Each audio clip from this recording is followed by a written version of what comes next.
Hi friends, எப்படி இருக்கீங்க? நல்லா இருக்கீங்களா?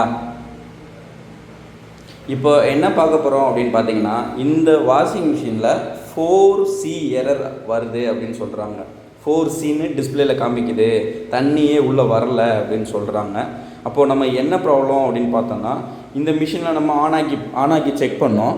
ஆனாக்கி செக் பண்ணதில் என்ன வருது அப்படின்னு பார்த்தீங்கன்னா 4Cன்னு தான் வருதா கஸ்டமர் சொன்ன மாதிரி. அது என்ன ப்ராப்ளம்னு பார்த்தோம்னா, இந்த வாஷிங் மிஷின் பேக் சைடு தண்ணி வரலை. 4Cன்னா என்னென்னு பார்த்தீங்கன்னா, தண்ணி வரலை அப்படின்னு சொல்லுது.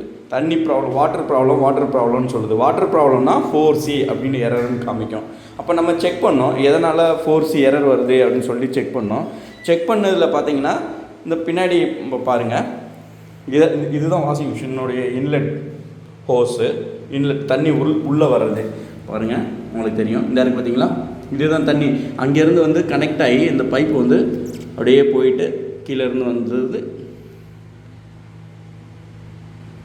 இந்த இடத்துல கனெக்ட் ஆகுது. பார்த்தீங்கன்னா தெரியும், இந்த இடத்துல கனெக்ட் ஆகுதுல்ல. இந்த பைப்பு நம்ம ஓப்பன் பண்ணணும் அப்படின்னா ஓப்பன் பண்ணி நான் பார்த்தேன், ஓப்பன் பண்ணிவிட்டு இப்போ பார்ப்போம். ஓப்பன் பண்ணி பார்த்தா உள்ளே இந்த மாதிரி ஃபில்டர் இருக்கும். இதுக்கு பேர் ஃபில்டர் அப்படின்னு சொல்லுவாங்க. பாருங்கள், இந்த ஃபில்ட்ரு உள்ளே இருக்குது. இந்த ஃபில்ட்ரு இந்த காடி மாதிரி இருக்குது பார்த்தீங்களா, இதை அந்த காடியில் பிடிச்சி கை பிடிச்சி இழுத்திங்கன்னா வரும். அப்படி சப்போஸ் கையை பிடிச்சி இழுத்திங்கன்னா அப்படி வரும். வரலை அப்படின்னா ஸ்க்ரூ டிரைவர், கட்டிங் பிளேயர் எதையாவது வச்சு இந்த நுனியில் பிடிச்சிக்கிட்டு இப்படி இழுத்திங்க அப்படின்னா வந்துடும். சரிங்களா? அதை எடுத்துகிட்டு இதை க்ளீன் பண்ணணும். இப்போ க்ளீன் பண்ணியாச்சு இந்த ஃபில்டரை க்ளீன் பண்ணி இப்போ போடுவோம். க்ளீன் பண்ணி போட்டதுக்கப்புறம் பார்ப்போம். க்ளீன் பண்ணி போட்டுட்டோம் அப்படின்னா அந்த 4C எரர் போயிடும். இப்போ நம்ம இதை கழட்டி பார்த்ததில் என்னென்னா, பயங்கர டஸ்ட் இருந்துச்சு. தண்ணி உள்ளே வருது பார்த்தீங்களா, வர்ற இடத்துல அந்த டஸ்ட்டு மேலேருந்து மாடியிலேருந்து வர்ற தண்ணியில் பயங்கர டஸ்ட்டு. அந்த டஸ்ட்டு டைரெக்டாக வாஷிங் மிஷினுக்கு உள்ளே போகாது. சரிங்களா? வாஷிங் மிஷின் உள்ளே போகாமல் முன்னாடியே தடுத்து நிறுத்துறதுக்காண்டி இந்த ஃபில்டருன்ற ஒரு பார்ட்ஸை கொடுத்துருக்காங்க. தண்ணி டஸ்ட்டு ஏதாவது வந்துச்சு, வர்ற தண்ணியில் இன்புட்டில் டஸ்ட்டு ஏதாவது இருந்துச்சு அப்படின்னா அந்த டஸ்ட்டு இந்த ஃபில்டரில் ஃபார்ம் ஆகும். இந்த ஃபில்டரில் ஃபார்ம் ஆகும். அந்த டஸ்ட்டை ஃபுல்லாக நம்ம இந்த ஃபில்டரை ரிமூவ் பண்ணிவிட்டு டஸ்ட்டை க்ளீன் பண்ணிடணும். இந்த ஃபில்டரை க்ளீன் பண்ணிட்டோம் அப்படின்னா க்ளீன் பண்ணிவிட்டு மறுபடியும் நம்ம ஃபிக்ஸ் பண்ணிடணும். இதே இடத்துல மறுபடியும் நம்ம ஃபிக்ஸ் பண்ணிடணும். சரிங்களா? இப்போது நான் கழட்டி மாட்டியாச்சு. இப்போ பாருங்கள், மாட்டியாச்சு. இருந்த மாதிரியே மாட்டியாச்சு. சரிங்களா? இப்போது கழட்டி மாட்டிட்டு இப்போ ஆன் பண்ணுவோம். வாங்க பார்ப்போம். இப்போ 4Cன்ற எரர் வருதான்னு பார்ப்போம்.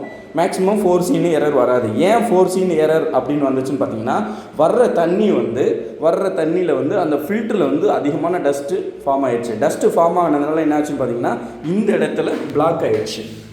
தண்ணி இதிலேருந்து உள்ளுக்குள்ளே போகலை. தண்ணி இந்த இடத்துல பிளாக் ஆகிடுச்சு. வாட்டர் இதிலேருந்து இது வரைக்கும் வருது தண்ணி, இதிலேருந்து உள்ளுக்குள்ளே போகலை. ஏன் உள்ளுக்குள்ளே போகலை அப்படின்னா, இந்த இடத்துல ஃபில்டரில் பயங்கர டஸ்ட்டு. அந்த டஸ்ட்டு தான் தண்ணி உள்ளே போக விடாமல் தடுத்து நிறுத்திடுச்சு. இப்போது ஆன் பண்ணி பார்க்குறோம். வாங்க ஆன் பண்ணுவோம், பார்ப்போம்.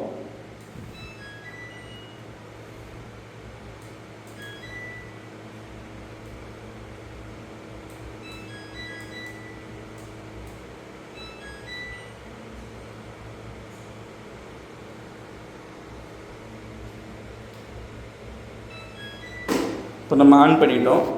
பாருங்கள்,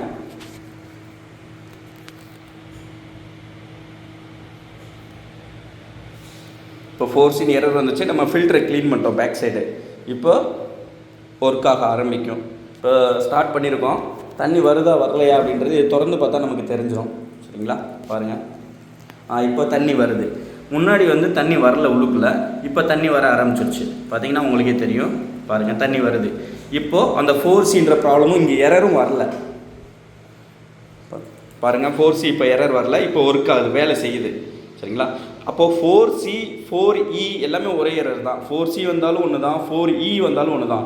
பழைய எரர் 4Eன்னு வரும். இப்போ புதுசாக போட்டிருக்க எரர், புதுசாக வர்ற எரர் புது மிஷினுக்கெல்லாம் வரக்கூடிய எரர் 4C அப்படின்ற எரர் வரும். அந்த 4C எரர் வந்துச்சுன்னா இது மாதிரி நீங்கள் பண்ணினீங்க அப்படின்னா மிஷின் சரியாயிரும். சரிங்களா? ஓகே, பாய்.